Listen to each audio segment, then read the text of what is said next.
Good morning and welcome to the Morning Scoop for Friday, April 30th. This is your daily Buckeye fix. I'm Tom Moore. The Minnesota game is in 125 days. The game against Michigan in 211 days.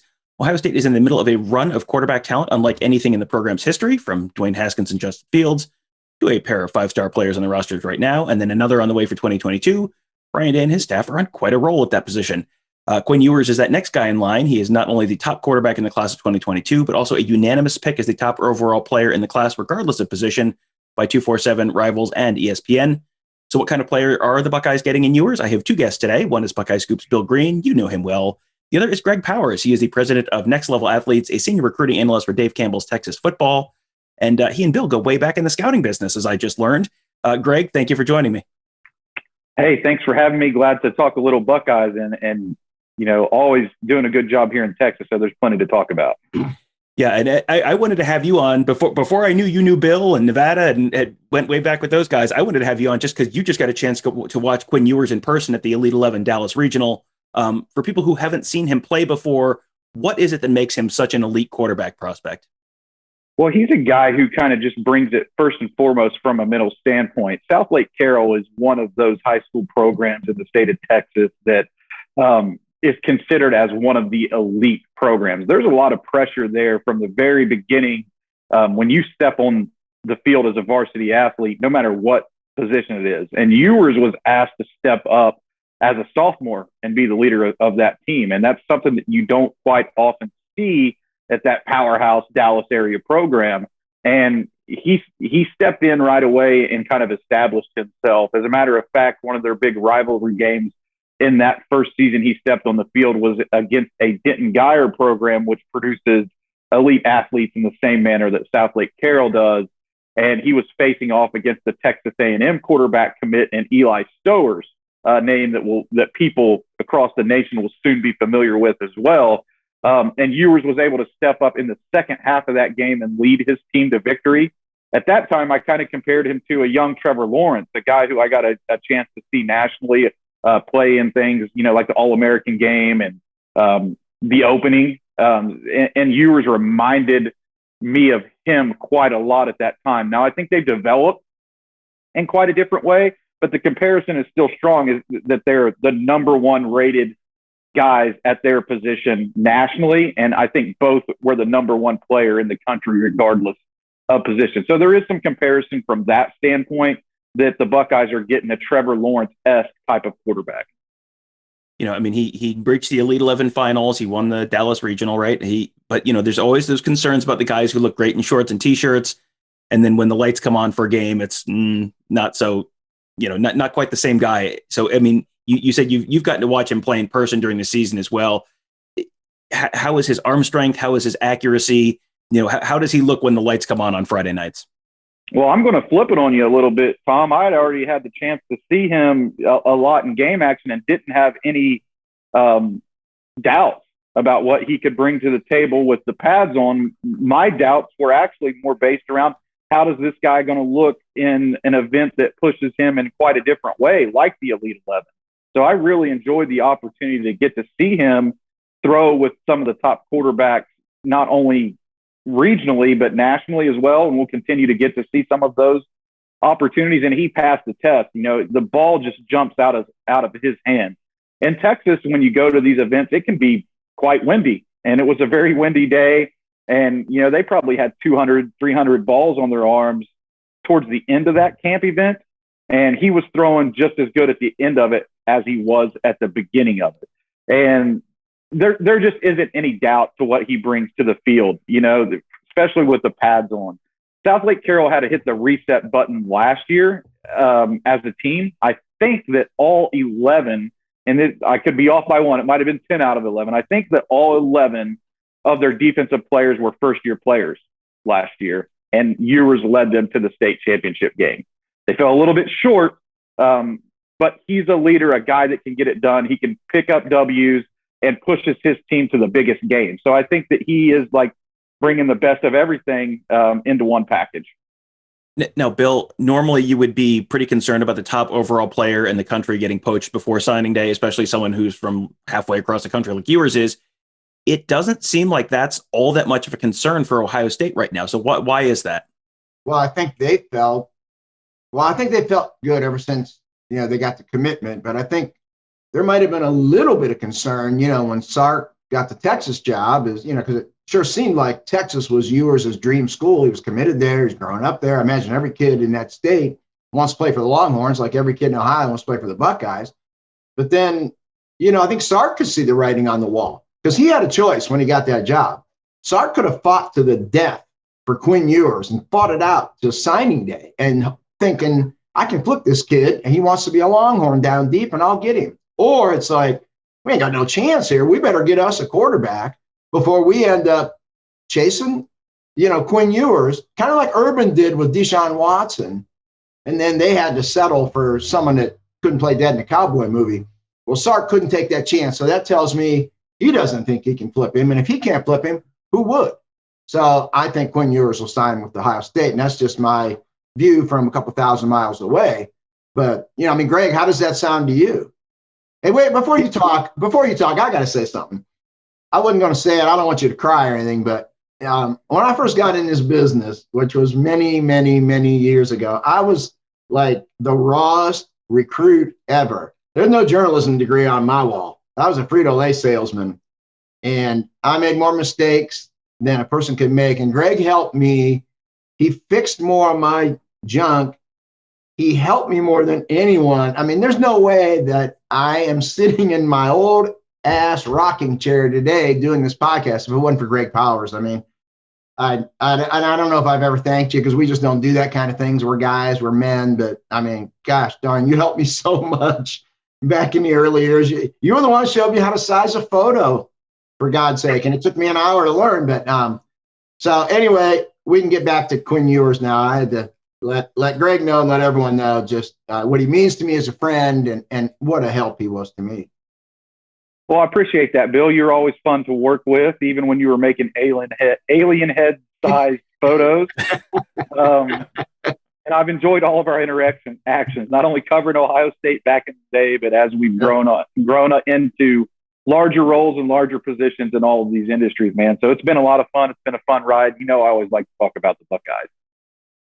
No, okay, so, what about Ewers flipping away from Ohio State? Any chance? So I talked to him a little bit after the Elite 11, and at that time he indicated to me that, first and foremost, Ewers just doesn't seem like a guy who really wants to be so concerned about the recruiting process. He's a guy who likes to play football, go out there and be with his teammates. The Elite 11 thing, he doesn't do the camp stuff. He said this was the one camp that he wanted to go out and participate in. It wasn't, he's not one of these guys who just likes to go out and get recruiting attention. He said he hasn't really been talking to any other schools lately. And I think that's a great sign for Ohio State. The thing, if I'm a fan, that would concern me in some regards is he hasn't been back to Columbus since he got an offer in the 8th grade, right? So he has to come out. He has to see the school for himself, make sure that it's the right fit for him, not only socially, but academically, get to know all the coaches, see all the facilities. Until he does that, and I believe his official visit is on June 4th, there should be probably some doubt. You know how this recruiting game works. Until you get them on campus and really cement them in, there has to be some trepidation on if they're actually going to sign. But Ewers plans to do that in June. I think if everything goes well, then Ohio State's in a tremendous place to sign the number one player in the country. Wow. Now, you and I can't count the number of times we have stood side by side and watched the best players in the country from Cleveland Stadium back in probably 2006 or 7, all the way to all the Under Armour games. We've been to everything. And it seemed like we always kind of gravitated toward each other. And I always respected your quarterback evaluations probably as much. We argued about Kyler Murray when I said he was a mouse that couldn't play. And you said he was a superstar, and you were right, and I was wrong. How does yours compare? I mean, going back, you've seen all the best quarterbacks. Where does yours fit with the best you've ever seen at the high school level? Well, he's the highest rated one that I've ever rated. So he outrated ahead of Trevor Lawrence, who I think is just going to be. Well, you're talking more nationally. I think I I think Justin Fields and Tua Tagovailoa had the two best national performances that I've ever seen. Okay. So as far as quarterbacks that I've seen with my own two eyes at events or standout events, because you remember Justin Fields was elevated to the number one player in the country ahead of Trevor Lawrence after his performance at the opening, which was a remarkable performance. The best performance I've ever seen any quarterback have at any event ever. And I was like, Justin Fields and Trevor Lawrence, it's a hot debate. It's always a hot debate. Trevor Lawrence always seems to end up on top of that one. He's going to be the number one pick in the NFL draft, but Justin Fields really performed well. Ewers is a little bit different than these guys. Ewers is more Phillip Rivers than what Trevor Lawrence or Justin Fields or Tua is going to be bringing to the table. He has one of those arms that can fit the ball in anywhere, but he plays with a lot of swagger at times, but also remains extremely calm. So, I mean, there's probably a blend there. I was trying to think of a great NFL comparison to really make. But as far as my own personal rankings, guys who I've rated, I've never had a quarterback be number one in the state. This is the first time. Kyler Murray, I think, was fourth on my board in that year, which was probably a little bit of a miss, I guess. But I've never had a guy be number one, and I don't see anybody stepping up and taking that spot away from Ewers in this class. So I think that he's going to end up number one, and he'll be the highest rated quarterback I've seen, at least covering my region, which is Texas. And then to throw it back in the day, we had guys up in Oklahoma, Kansas, Missouri, and some of the states like that. But nationally, he's up there with some of those guys. I would have him a tier below Justin Fields, Tua, and Trevor Lawrence, but right there at that next tier under them. Okay. Now, I'm not a scout by any means. I am not a talent evaluator by any means. But when I look at Ewers just on video, his throwing motion, there's just something like unsettling or weird about his throwing motion to me. Am I off base there? And is that any kind of a concern moving forward for his performance at the college level? Is that something that's going to have to get changed or fixed as he moves to the college level? I kind of find it intriguing, to be honest with you. And we saw some of that even at the Elite 11 camp where he changes his arm angle, but still has the power to get the ball to any parts of the field. And that's why I kind of threw out that Phillip Rivers thing. Maybe Patrick Mahomes is another guy that you could look at that could be a guy who's innovative whenever he's in the pocket. Ewers brings a little bit of that, and that's what makes him special, what makes him different. He's not a guy who you can just put into a box and say, this is exactly what he is. He's going to step up and try to change his game to make a play. And, there'll be some quarterback coaches out there who that drives absolutely ape-esque crazy, right? They're going to be all over him for it and try to get him to do it the traditional way.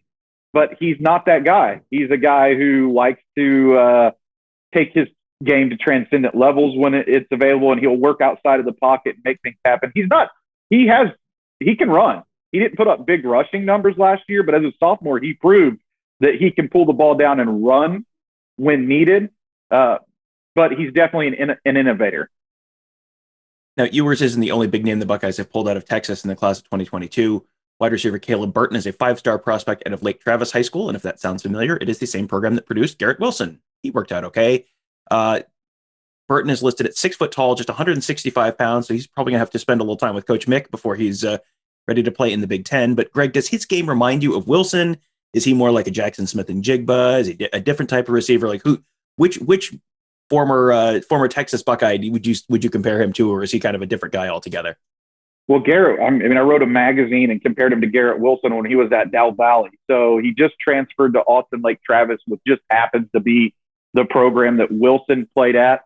And he was already getting comparisons to that guy. They're slightly different. I think that Wilson, they're a lot of the same. Wilson was probably 165, 170 pounds entering his senior season as well, right around that 6 foot marker. And I think that he brings a lot of those same qualities to the table when projected him to the Ohio State offense. He's a guy that you're going to be able to shift around and line up anywhere on the field. He can play out or inside out.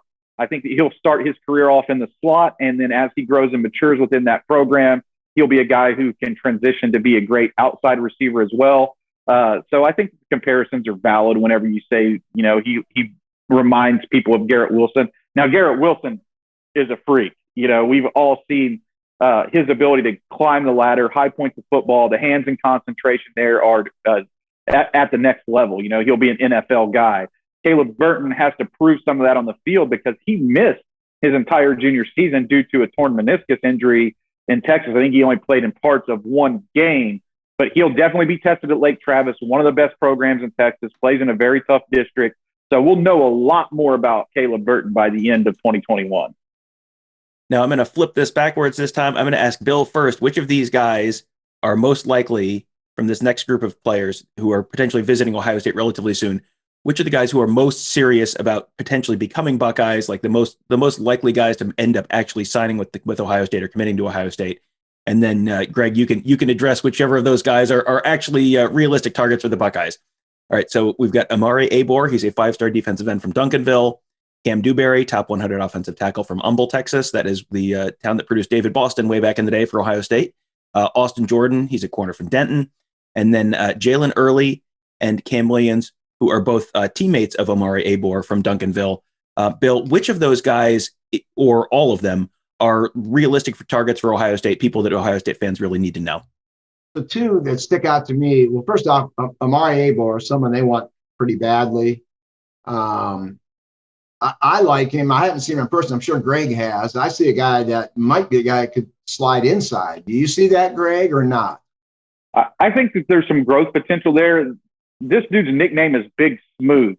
So anytime you have a guy with the nickname Big Smooth, you want to add him to your roster, right? He's the number 3 rated guy in the state of Texas.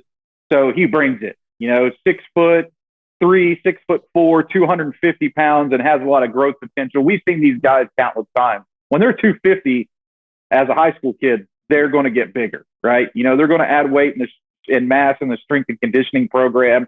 But I think he's one of those guys who slides around and provides a lot of mismatches.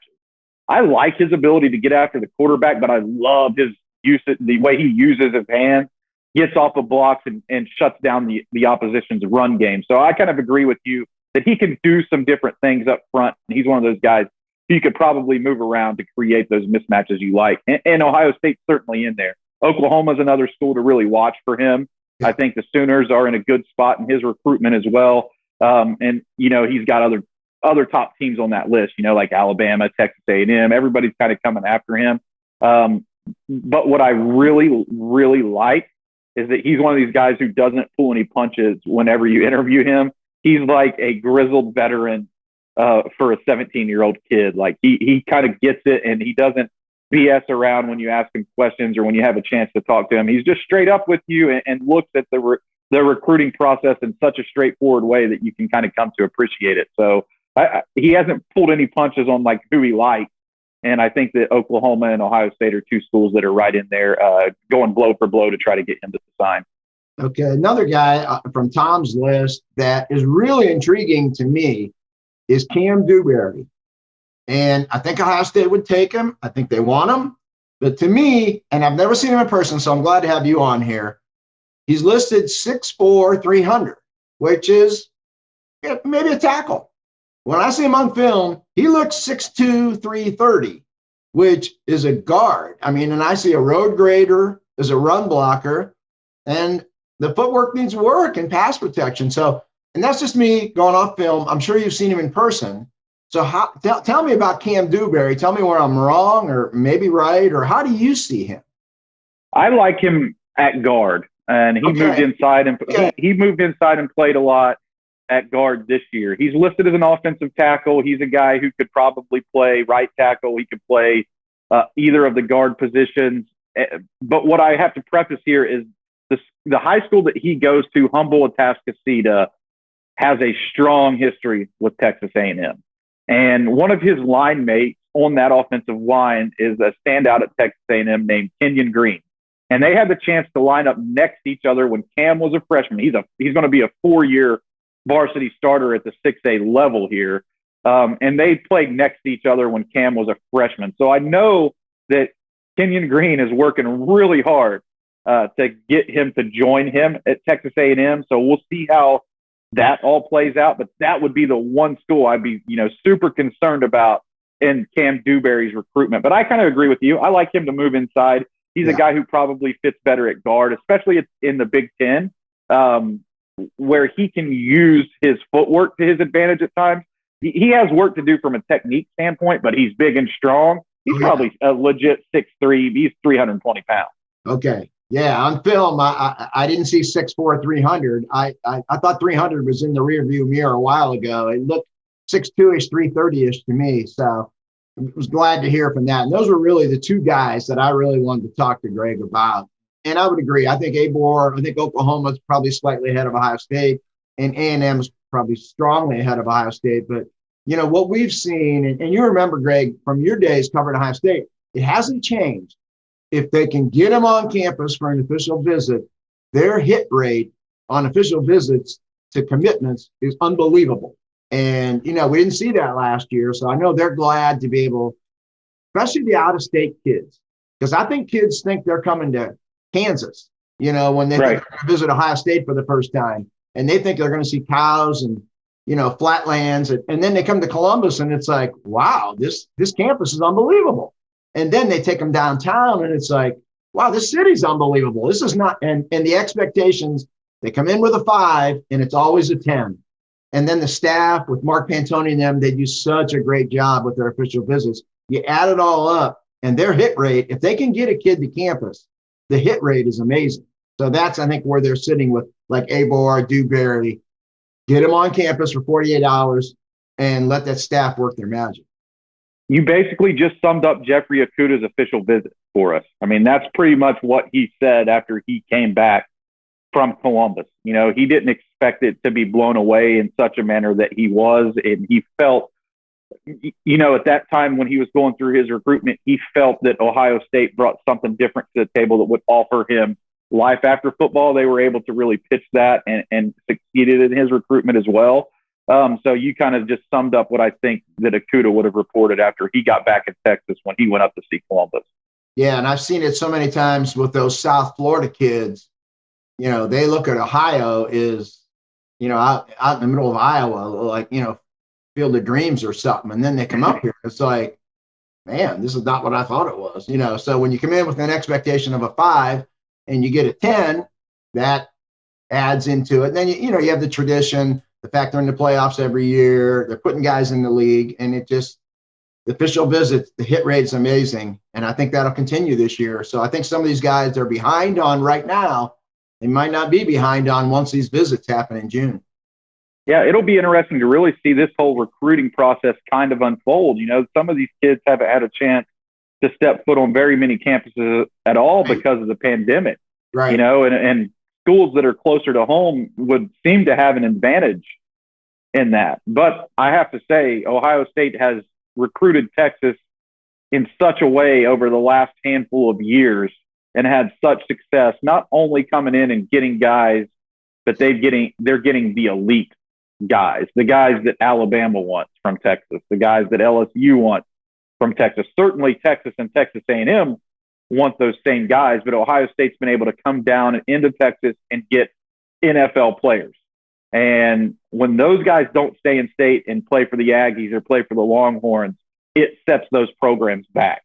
And, you know, Jimbo Fisher has put a team on the field at Texas A&M last season that's going to have them in the mix or the talks for the college football national championship next year. And there's some new blood reinvigorated in Texas with Steve Sarkisian. So we'll see how that all unfolds. But it just seems like Ohio State's been able to pick and choose the guys that they want to really recruit hard from Texas and have started to expand that. I think this 2022 class, because of the success they have had, they've targeted a few more guys instead of just coming down and saying, I want that guy and I want that guy. They've been able to cast a wider net to see what comes back. Yeah, I think Texas has kind of turned into what Florida used to be maybe 5 or 6 years ago for Ohio State. And it seems like things have shifted, you know, from Florida to Texas. Now, I mean, I saw a list where under Tom Herman, the number of 5-star kids in Texas that did not go to Texas was staggering. It was unbelievable. Can Sark turn that around, or is this just the way it is in Texas? I think the thing that Sark's going to bring to the table is his ability to recruit nationally. I think that Texas, if you want to get back to compete, not only for a conference. I mean, we're talking about a team that needs to make strides forward to compete for the conference championship right now, not just a team, and with the expectations that they should be competing for the national championship, right? That's the expectations their fans have. It's not been anywhere near that for years and years and years. It's been a really long time that Texas has been relevant in that regard. They need guys who are NFL players, and they don't produce very many NFL players in recent years. And I don't think that they can only do that recruiting their home state. They can put a great team on the field. And a lot of people from Texas that hear me say that are like, oh, well, you're crazy. Texas only needs to recruit Texas to have a great team. And by all accounts, that's probably true. But if you want NFL guys, you have to go to California if you don't get Quinn Ewers and get a 5-star in Malik Murphy. And that's what Sark has been able to prove that he can do. You can't lose guys to Ohio State, Alabama, and A&M and then still put that same team on the field as those teams are. You have to be able to find that NFL talent or develop it from somewhere if you want to compete with those guys. And that's what it's all about. I mean, everybody wants to be Alabama, Clemson, Ohio State. And to get those guys, you might have to be able to go anywhere you can go to get them onto your roster. And whether that be the transfer portal, recruiting the state of Texas, or going out to California to get them. And I think that's the unique thing that Sark brings to the table that he picked up at Alabama. You just need to go wherever you can go to get these guys in Austin. Wow. Well, I really appreciate both of you taking the time to run through all this stuff with me. I think this was a really fun conversation with a couple different perspectives, and we learned that apparently Greg has taught Bill a lot about scouting offensive linemen, and Bill can recognize a guard when he sees one. Good job, both of you guys. Greg, let people know where they can find you on Twitter and where they can read your work. At G Power Scout on Twitter, and then TexasFootball.com/recruiting. We cover everything Texas football related there. So come by, and if you like reading about Quinn Ewers, we'll have some more information on some other top guys as well. Well, Greg, thank you again for joining me. Really appreciate it. And make sure you follow Greg on Twitter and check out all of his great stuff. He's going to have a lot of interesting stuff to write about Ohio State related prospects in the next few years. And you, of course, also know where to find Bill. He is at BuckeyeScoop.com, along with me and Tony Gerdeman and Nevada Buck and Mark Givler and Kirk Barton and Alex Gleitman and the whole fantastic team. Ross Fulton, we're all there. You can go to BuckeyeScoop.com, get access to our incredible team of insiders who cover the team just like unlike anywhere else in the on the internet or anywhere else in the Ohio State sports media. You can get access to all of our insights, all of our analysis, plus our wonderful community on our Ask the Insiders board. There is always a fun and lively conversation there about Ohio State sports, cars, food, travel, you name it. It is being discussed right now at BuckeyeScoop.com on our Ask the Insiders board. All you need to do is become a member, and you get access to that community and all that other great stuff. We also have a fantastic YouTube channel, youtube.com/BuckeyeScoop. That is where you can find all of our interviews, all of our podcasts.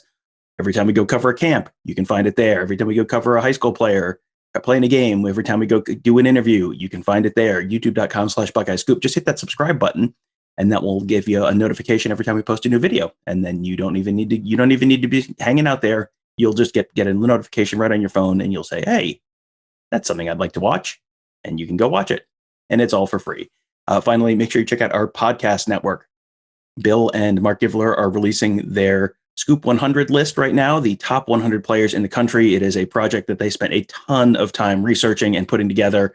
They are releasing episodes of the Gives in the Bank podcast to talk about each of those groups of players as they release it. And so you can find that, the Gives in the Bank podcast, and you can find all of our great podcasts on Apple Podcasts, Google Podcasts, SoundCloud, Spreaker, Spotify, you name it. If you can find podcasts there, you can find our podcast there.